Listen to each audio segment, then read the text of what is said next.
오늘은 하나님의 뜻을 이루는 순종이라는 제목으로 마태복음 3장 13절부터 17절까지의 짧게 말씀을 묵상하고 잠시 은혜를 나누도록 하겠습니다. 교독합니다. 그때 예수께서 요한에게 침례를 받으시려고 갈릴리를 떠나 요단강으로 요한을 찾아가셨다.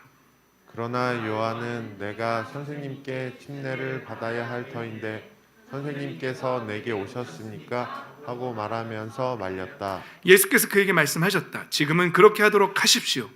이렇게 하여 우리가 모든 의를 이루는 것이 옳습니다. 그제서야 요한이 허락하였다. 예수께서 침례를 받으시고 곧 물에서 올라오셨다. 그때 하늘이 열렸다. 그는 하나님의 영이 비둘기같이 내려와 자기 위에 오는 것을 보셨다. 함께 읽습니다. 그리고 하늘에서 소리가 나기를 이는 내가 사랑하는 아들이다. 내가 그를 좋아한다 하였다. 아멘. 할렐루야. 오늘도 예수 그리스도의 생명의 빛으로 충만하시기를, 그 빛을 풍성히 받아 누리시기를, 그리고 걸어가는 모든 자리에서 치유와 회복이 일어나시기를 예수님의 이름으로 축복합니다. 아멘. 좋습니다. 그렇게 하셔야 됩니다. 우리는 지금 마태복음을 순서대로 나아가고 있습니다. 그래서 우리 친구들도 잘 마태복음을 천천히 그렇게 묵상하면 몇 주가 걸리더라도 우리 28장까지 한번 가봅시다. 예전에도 제가 인물 설교 한번 해보려고 하다가 자꾸 이 설교 해야 되고 저 설교 해야 되고 해서 뭔가 멈췄는데 마태복음 한번 끝까지 가볼게요. 그래서 우리 한번 나아가 봅시다. 우리 1장에서는 기억나요? 1장을 두 가지로 했어요. 첫 번째는 족보에 나오는 5 여인에 대해서 우리 나눴죠. 기억나시죠? 이렇게 한 번만 얘기해줘도 다 기억나시죠? 그 다음에 1장의 그 다음 파트 두 번째에서는 요셉과 마리아의 순종에 대해서, 요셉이 자기가 결정했지만 꿈에 천사가 말한 대로 자기의 뜻을 꺾고 의지를 꺾고 마리아를 데려오는 결단을 내렸다고요. 쉽지 않다고요? 그게 쉬웠으면 요나 선생님 그렇게 불순종하지 않으셨다고요?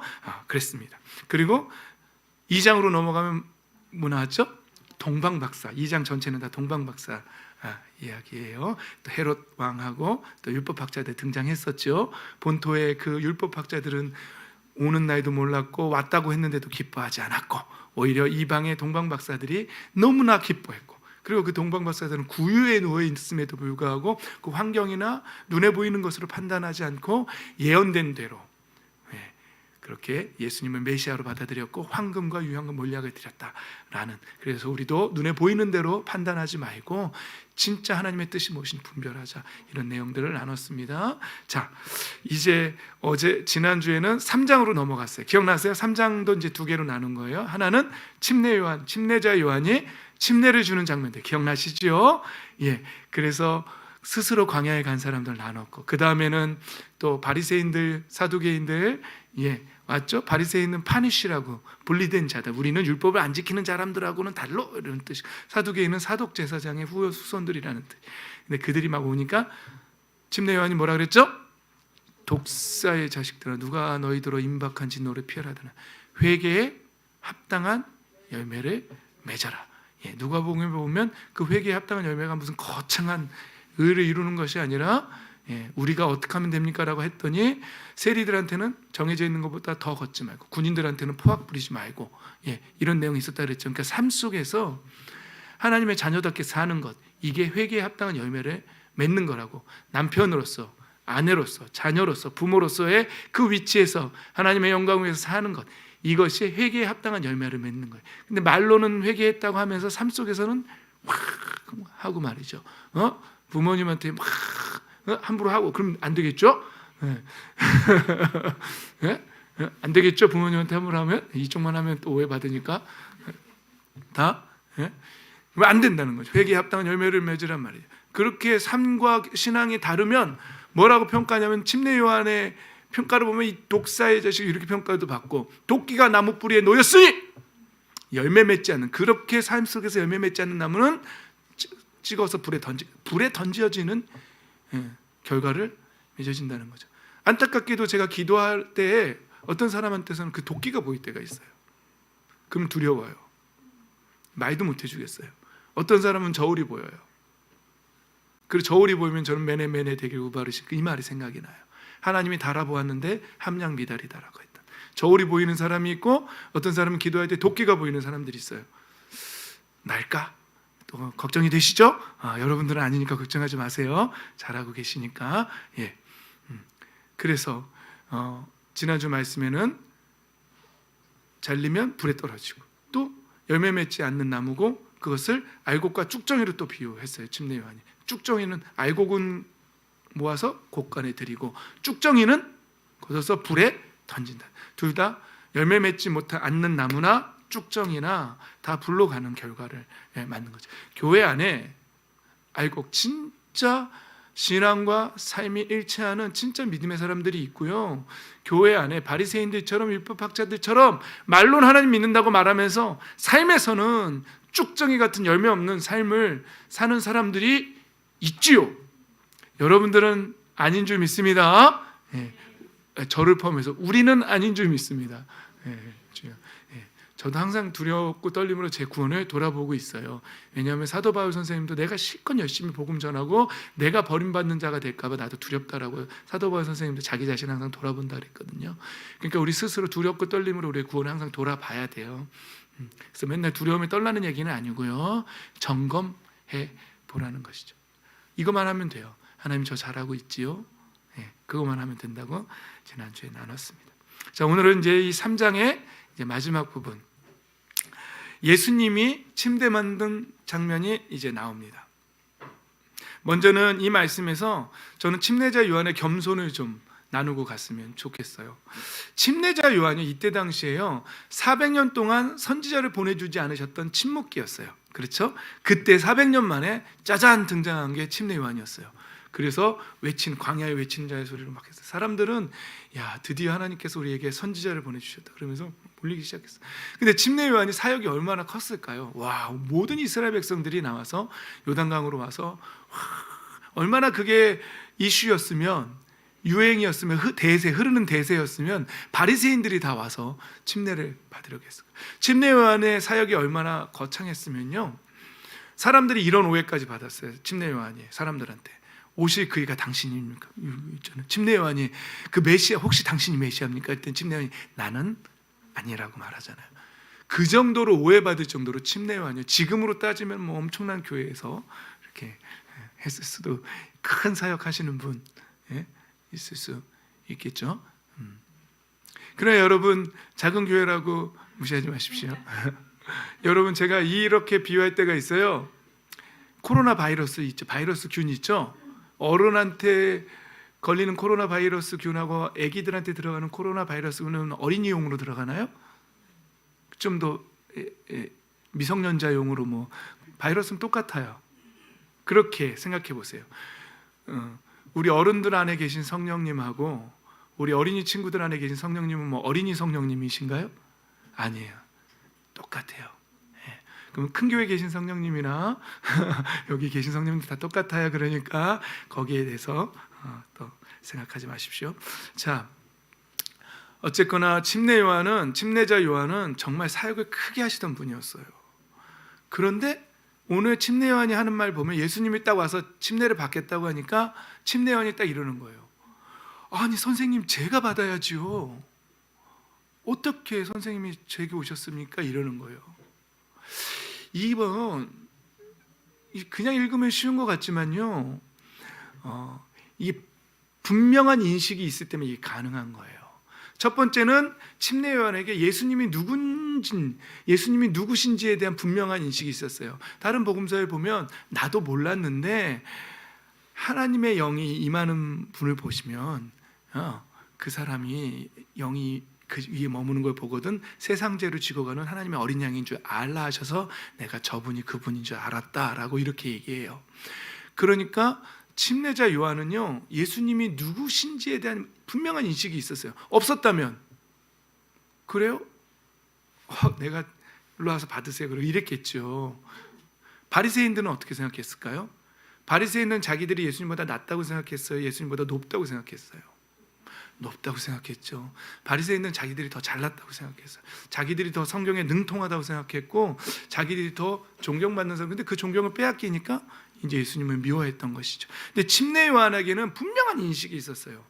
자기가 누구인지, 예수님이 누구인지, 자기에게 맡겨진 사명이 무엇이고 나는 어떠한 역할을 감당하고 살아야 되는지. 그래서 제자들이 샘나지 않으세요? 물어봤을 때 주인공은 신랑이다. 그런데 나에게는 신랑을 바라보는 친구의 기쁨이 있다.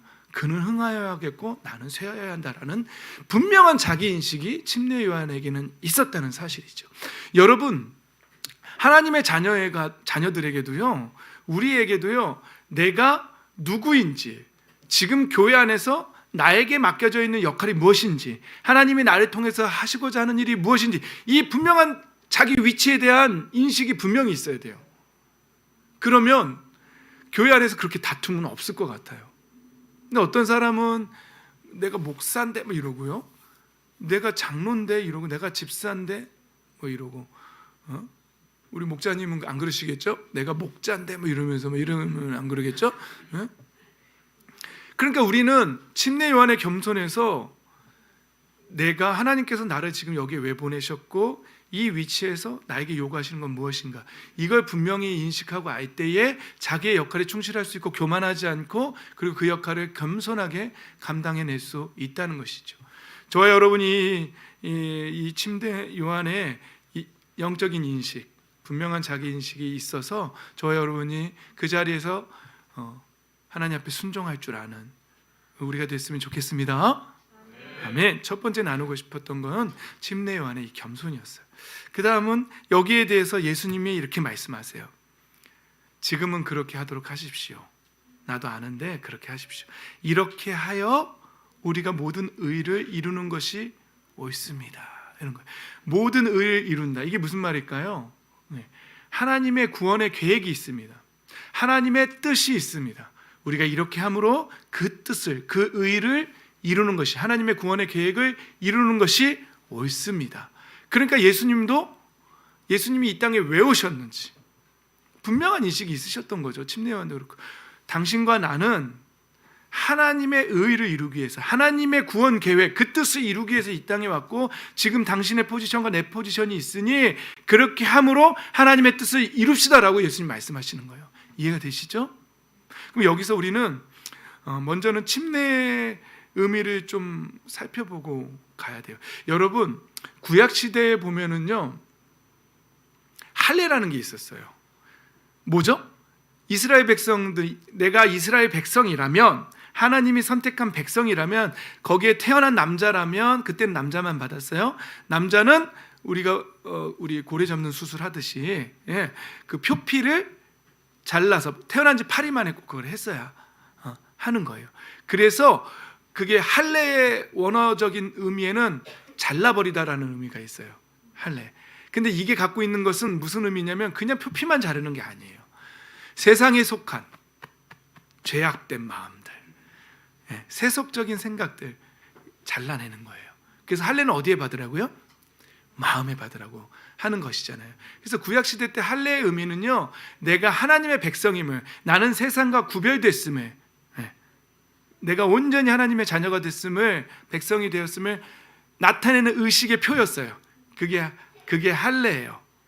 그런데요, 그 할례가 신약시대로 오면서는 뭘로 바뀌었냐면 침례로 바뀐 거예요. 그래서 침례는 구약의 할례를 의미하는 거예요. 그럼 침례를 받을 때 우리는 뭘 생각해야 되냐면, 우리도 세속적인 거, 내가 옛사람은 죽고 우리는 침례에서 다시 나올 때 새 사람으로 다시 살아나는 거예요. 예수 그리스도와 함께 나의 옛사람은 죽고 나는 하나님의 자녀로 다시 일어난다. 이게 침례의 의미예요. 그래서 침례도요, 그냥 그 의식만 받았다고 해서 다 되는 게 아니에요. 그러면 할례를 자랑하던 사람들하고 똑같아지는 거예요.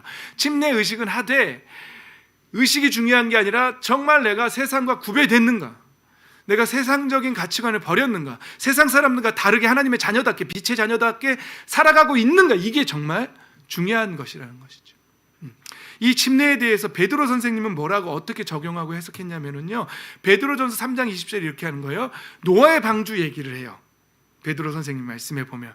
그리고 방주에 들어가서 물에서 구원받은 사람은 겨우 8사람밖에 없다, 이렇게 말해요. 그러니까 베드로 선생님이 말씀하시는 침례의 비유는 이거예요. 노아의 홍수 심판 때 그 물이 우리가 침례 받을 때 물이라는 거예요. 그런데 침례를 안 받은 사람은 방주에 안 들어가는 사람과 같다는 거예요. 그리고 자신의 죄를 회개하고 하나님 앞에 내가 죄인됨을 고백하고 내가 예수 그리스도 때문에 구원받았다는 것을 고백하고 하나님 앞에 회개하는 증표로 내가 하나님을 이제부터 나의 주 나의 하나님으로 섬기겠다는 증표로 침례를 받는다는 건 방주에 들어가는 것과 같다는 거예요. 그래서 그 물은 지금 여러분을 구원하는 침례를 미리 보여준 것입니다 라고 이렇게 말하는 거예요. 베드로 사도의 해석이에요. 이거는. 그렇죠? 이해가 되시죠? 베드로 선생님은 침례의 의미를 어떻게 부여했다고요? 노아의 방주에 들어간 사람들, 그래서 그 물로부터 구원받은 사람들, 그러나 침례를 끝까지 거부한 사람들은 방주에 들어가지 않은 사람들이라고 말하는 거예요. 여러분 침례 받아야 될까요? 안 받아야 될까요? 꼭 받으시기 바랍니다. 그러나 침례는 할례는 마음으로, 진짜 진정한 믿음으로 받아야 한다는 것이죠. 그래서 침례를 받는다는 건 구원받는다는 걸 의미하는 거예요. 홍수 심판으로부터 구원받는다, 방주에 탄다라는 의미를 부여하는, 이건 베드로 선생님의 말씀이고요. 사도 바울 선생님은 고린도전서 10장에 뭐라고 말했냐면요, 사도 바울 선생님은 이렇게 표현했어요. 우리가 광야에서 낮에는 구름 기둥, 밤에는 불 기둥으로 보호하실 때 그 구름의 보호함을 받은 것, 그게 수증기라는 거죠, 물이라는 거죠. 그리고 바다 가운데로 홍해를 건너간 것, 이것이 침례라는 거예요. 사도 바울 선생님의 침례 해석은요. 그래서 구름과 바다 속에서 침례를 받아 누구에게 속한 사람이 되었다고요? 모세에게 속한 사람. 이건 비유적인 표현인데 그렇게 함으로 이스라엘 백성이 되었다는 거예요. 그러니까 뭐예요? 홍해를 건너면 하나님의 백성인 거고요. 저기를 어떻게 건너? 하고 남으면 애굽의 밥이 되는 거예요. 사도 바울 선생님의 해석은 이거예요. 홍해를 건넌 게 침례받는 거고, 우리가 침례받은 것이 바로 그 홍해를 건너서 이스라엘 백성이, 참 이스라엘 백성이 된 것이다 라고 이렇게 말하는 거예요. 이 침례의 의미가 베드로 선생님과 사도 바울 선생님의 비유를 통해서 우리는 그 의미를 더 깊이 이해할 수 있는 것이에요. 그런데 여기에서는 또 보호라는 단어와 속한다는 단어가 부각되어 있는 거예요. 그래서 우리가 믿음을 고백하고 침례받고 하나님의 자녀가 되면 하나님의 보호하심 아래에 있는 것이고, 그리고 하나님의 나라에 속한 사람이 된다는 그 의미가 있는 거예요. 자, 이제 침례의 의미에 대해서 제가 좀 나눠줬는데 어떠세요? 여러분들은 다 노아의 방주에 타신 분들이죠? 그리고 애굽에 그냥 남겠다고 남은 게 아니라 홍해를 건너서 가나안 땅을 향해서 나아가신 분들이죠? 저와 여러분 다 그런 사람들인 줄 믿습니다. 자, 그 다음에 이제 침례의 의미는 받았고, 그런데 예수님이 이 침례를 받은 이유예요. 예수님이, 자, 침례는 뭐예요? 회개를 상징하는 거예요. 근데 예수님이 죄인이세요? 예수님이 회개할 게 있어요? 근데 예수님은 왜 침례를 받으셨을까요? 이 의미를 우리가 묵상해 봐야 한다는 것이죠. 첫 번째는 그냥 쉽게 생각하면은요, 이제부터 예수님의 공생애가 이제 시작된다라는 거 이제 주시는 것이죠. 그런데 그건 표면적인 모습이고요. 예수님은요, 가장 큰 이유는 예수님은 이제 공생애가 시작된다는 건 뭐예요? 자기의 사적인 생애가 아니라 이제 공적인 생애를 시작한다는 거잖아요. 예수님이 누구라고 예언하죠? 세상 죄를 지고 가는 하나님의 어린 양이에요. 예수님은 죄가 없지만 지금 침례를 받는 이 순간은 공적인 삶을 시작하는 것이고, 지금 공적인 삶으로 예수님은 모든 인류의 죄를 짊어지신 상태예요. 그리고 걸어가시는 상태예요. 그래서 모든 인류를 대표해서 그 침례의 자리로 가는 거예요. 물의 침례로 회개의 자리로 가는 거예요. 그래서 예수님이 고개를 숙이고 그 물속으로 들어가는 거예요. 침례 요한한테. 이해가 되시죠? 네, 그렇습니다. 그래서 예수님은 지금 하나님이 주신 사역의 완수를 시작하고 계신 거예요. 이제 십자가, 최종적으로는 십자가를 지는 그 자리까지 가는데, 이제 그 사역의 시작, 공생애의 시작이라는 말은 그 사역의 시작점이 지금 침례 받으심이라는 사실이에요. 하나님의 어린 양으로서 세상 죄를 짊어지고 가시는 하나님의 어린 양으로서의 삶이 이제 시작된다는 것이죠. 여러분, 그런데 여기서요, 그냥 그런가 보다 그럴 수도 있어요. 근데 이건 엄청난 자리예요. 이 시작점이. 어쩌면 채찍 맞고 십자가를 지고 그때부터 십자가가 시작된 게 아니라 사실은 이 시점에서 시작된 거예요. 이 시점에서 그 세상 죄를 짊어지고 예수님은 그것까지 보고 계실 거예요, 아마. 여러분, 예수님이 순종이 없다면 이 자리로 가지 않습니다. 예수님이 만약에 하나님 앞에 순종하지 않으셨다면 침례? 아닌데 싫은데 나 밥 안 먹을 건데 하면서 여러분들 많이 도망 다니죠? 예배 안 드릴 건데 아까 어떤 친구가 나 예배 시간에 자버릴 건데 그러면서 저를 협박했는데 안 자고 잘하고 있어요 아주. 그런데 예수님이 만약에 그렇게 불순종하는 사람이었다면 그걸 하나님 싫어하는 태도예요? 여러분 불순종하지 마세요. 순종하세요. 할렐루야. 아멘. 근데 예수님은 순종하셨어요. 지금 이 순종은 죽음을 각오한 순종인 거예요. 이걸 우리가 볼 수 있어야 한다는 사실이죠. 여러분 신앙생활의 핵심이 뭔지 아세요? 신앙생활의 핵심은 순종이에요. 그 자리로 가는 거예요. 예수님이 우리에게 본을 보여주시는 거고 우리는 그걸 따라가는 거예요. 자 보세요. 여러분 첫째 아담, 예수님을 둘째 아담이라고 성경은 표현해요. 첫째 아담은요 순종했어요? 불순종했어요? 불순종했어요. 하나님이 하지 말라는 거 했어요. 그리고 선악과를 따먹었어요. 선악과를 따먹은 의미가 뭐라고요? 선과 악을 정하는 기준에 누가 갔다고요? 내가 그 자리에 섰다고요. 그래서 사람들이 뭐라고 해요? 내 생각엔 동성애는 죄가 아닌데 그걸 정하는 기준에 누가 있는 거예요? 내가 있는 거예요. 다 아주 쉽죠? 근데 성경은 뭐라고 그래요? 하나님은 뭐라 그래요? 죄라고 말해요. 그러면 하나님의 백성은 죄라고 말해야 돼요. 그거는 그 사람을 미워하라는 얘기가 아니라 그 행위는 죄예요. 그런 것처럼 선악과는요 모든 선과 악을 정하는 기준에 인간이 쓴 거예요. 그런 자리에 서서 우리는 서로를 판단하고 그래서 성경이 판단하지 말라는 거예요. 정죄하지 말라는 거예요. 네가 뭔데 정죄하냐는 거예요. 왜 하나님의 자리에 심판자의 재판장의 자리에 네가 서냐는 거예요. 그게 다 선악과를 먹은 죄악의 폐해인 거예요. 그런데 첫째 아담은 그렇게 불순종했어요. 그래서 우리가 지금 다 불순종의 자리에 있어요. 그런데 예수님이 오셔서 순종을 보여주시는 거예요. 순종. 어디까지요? 죽기까지 순종하시는 거예요. 그럼 우리가 하나님의 자녀이고 예수님의 제자라고 말하면서 제자도를 배우고 작은 예수라고 말하면서 빛의 자녀라고 말하면서 간다면은요 우리도 예수님처럼 순종의 삶을 살아야 되는 거예요. 이제 예수님을 믿기 전에 우리도 선악과를 따먹은 그 자리에서 내 멋대로 살았다라면 이제 참 신앙의 모습은 그 나의 과거를 꺾어내고 순종의 자리로 가는 거예요. 할렐루야. 우리 청년들 지난주에 제가 뭐라 그랬더니 오늘 그래서 나온 건 아니죠? 잘했어요.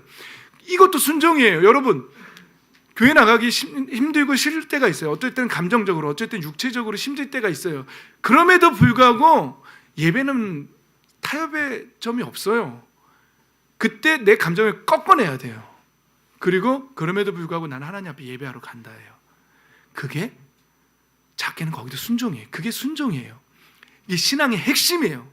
그거 안 하고 아무리 기도하고 뭐 금식하고 막 해도 그건 바리새인뿐이 안 돼요. 신앙의 핵심은 뭐라고요?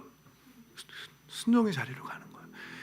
내가 내 멋대로 하고 싶은 내 고집과 내 아집을 꺾어내고 예수님처럼 죽는다 할지라도 그 자리까지 가는 게 그게 순종이에요. 그게 하나님이 찾으신 사람이에요. 첫째 아담은 실패했고 아담의 후손들이 실패하고 있었는데 이제 예수님을 보내주시고 예수님을 믿고 다시 빛의 자녀가 된 사람들은 어떤 삶을 살아야 돼요? 순종의 삶을 살아야 돼요. 여러분 만 가지 이유가 있잖아요. 내가 그렇게 할 수 없는. 우리 친구들 나 밥 안 먹어. 우리 친구들이 이해하기 쉽게 얘기하는 거예요. 이게 제일 쉬운 예예요. 밥 안 먹어. 이게 인간들의 모습이에요. 나 하나님 안 믿어. 나 교회 안 나가. 나 저 인간 꼴보기 싫어. 교회 안 가. 뭐 이런 거 있잖아요. 그 모습이 우리의 모습이에요. 그때에 아이야 하나님이 싫어하신단다. 예배를 드리거라. 그러면 그때 내 감정을 꺾고 아멘. 네 그러겠습니다. 이게 순종이에요. 하나님이 찾는 거 그거예요. 순종이 제사보다 낫다는 말씀 왜 하셨겠어요? 예? 그래서 여러분 우리의 삶 속에서 회개에 합당한 열매가 뭐예요? 엄마 아빠한테 막 화가 났을 때도 내 감정을 다 꺾고 하나님 싫어하시니까 여기서 내가 화를 내도 네가 화내는 게 정당하냐? 예수님이 하나님이 요나한테 물어봤을 때 죽기까지 해도 내가 옳다고 한 게 요나예요. 그죠? 여러분들 그러죠? 너 지금 화나는 게 맞아? 죽여! 뭐 이러는 거, 어? 그죠? 그냥 여러분 알잖아요. 내가 중심이 되면 가위바위보를 해서 편을 정해도 편이 내 마음에 안 들면 나 안 해. 이게 우리잖아요. 그렇죠? 그렇죠? 그때 이건 하나님이 싫어하시는 거야. 그러면서 그걸 꺾고 순종하고 가는 거, 이런 걸 훈련하는 거예요. 작은 거 하나하나부터. 그런데 제가 볼 때 그때 그거 꺾을 수 있는 사람은요, 우리 친구들이 좀 엄청난 훈련을 하고 있는 거예요. 탱탱볼 그거 꺾고 양보할 수 있는 사람이라면 이 다음에 커서요, 하나님 앞에 엄청난 순종할 수 있는 사람들이에요. 이게 싹수를 보면 알 수 있다고. 저는 우리 교회 친구들이 앞으로 정말 엄청난 영적 리더들이 될 줄 믿습니다. 아멘. 우리 친구들은 정말 특별한 친구들이에요. 설교 말씀 듣는 거 받아 적으면서 듣는 거 봐요. 난 정말 우리 친구들이 아멘하고 떠들지도 않고 이렇게 예배할 때마다 목사님은 너무너무 기대가 커요. 이 친구들이 커서 뭐가 될까? 지금부터 벌써 이렇게 예배에 순종하고 하나님의 말씀에 순종하려고 하고 삶 속에서 회개에 합당한 열매를 맺으려고 하고 어떻게 해서든지 하나님이 기뻐하시는 모습을 찾으려고 할 때, 이런 삶을 살고 있는데 이 다음에 이들을 통해서 하나님이 어떤 일을 이루실까? 나 같은 사람을 통해서도 이 정도 일을 이루셨는데, 이 친구들은 정말 기대를 합니다. 하나님께서 여러분들을 놀라운, 그래서 여러분들 영적 리더를 세우시고 하늘 문을 여시고 필요한 모든 것들을 공급하실 줄 믿습니다. 그렇게 되기를 예수님의 이름으로 축복합니다. 핵심은 뭐라고요? 순종.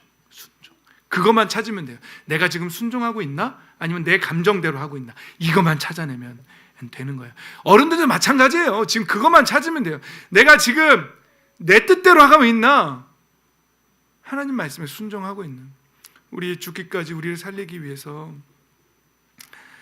그 십자가의 자리까지 순종하신 이 예수님, 오늘 그 순종의 시작으로 침례의 자리까지, 물론 침례 요한보다 더 높으신 분이셨지만 예수님 이렇게 허락해라, 이렇게 함으로 모든 의를 이루자라고 말씀하시면서 순종의 자리로 걸어가신 이 예수님의 삶을 묵상하며 본받으며 저와 여러분이 하나님 앞에서 늘 순종, 죽어요. 눈을 떠도 순종, 잠들 때도 순종, 옛사람은 벗어버리고 하나님의 형상으로 새롭게 지음을 받은 새 사람을 입음으로 하나님이 찾으시는 그 한 사람 다 되시기를, 그래서 하나님의 기쁨이 되시기를 주 예수 그리스도의 이름으로 축복합니다. 아멘.